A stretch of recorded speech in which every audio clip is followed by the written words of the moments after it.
If you are working in a business continuity or risk management, you know how crucial is it to identify and assess the risks that could impact your organization. So today we'll be diving into two critical steps in business impact analysis, which is likelihood assessment and impact analysis. By the end of the video, you have a solid understanding of how to determine the probability of the risk occurring and how to evaluate their potential impact on your business. So let's get started. So first step, we'll talk about the likelihood assessment.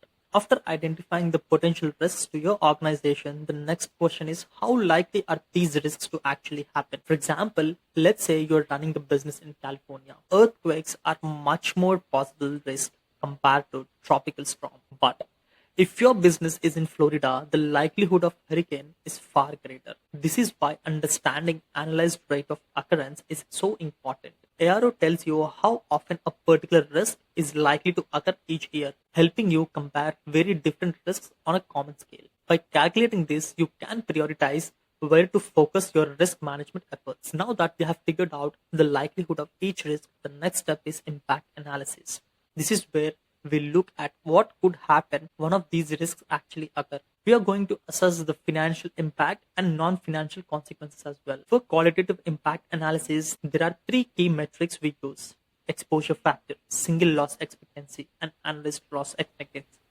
So coming to the exposure factor, this is the percentage of damage that a particular risk could cause to an asset. For example, if fire destroys 70% of your building, the exposure factor for fire would be 70%. Single loss expectancy, this is the financial loss you expect each time the risk occurs.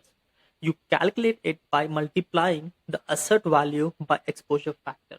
For example, if your building worth is around 350K and your exposure factor is 70%, your SLE would be 245K. Annualized loss expectancy. This represents the average year financial loss from a particular risk.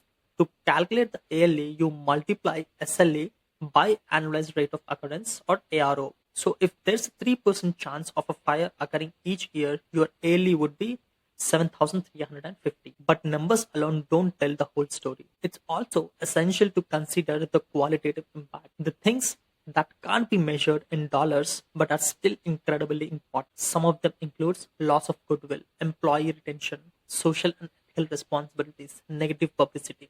So while you might not be able to put a price tag on these factors, they are just important to consider when preparing your continuity plans. So how do these two assessments work together? Likelihood assessment gives you the probability of risk occurrence, and impact analysis tells you how that risk would affect your business financially and non-financially. By using both qualitative and quantitative methods, you can get a comprehensive view of your risks. This helps you prioritize which risks need immediate attention and where to allocate your resources most effectively. If you found this video helpful, don't forget to hit the like button below and subscribe for more such videos. Please feel free to share your thoughts in the comment section below. Thank you.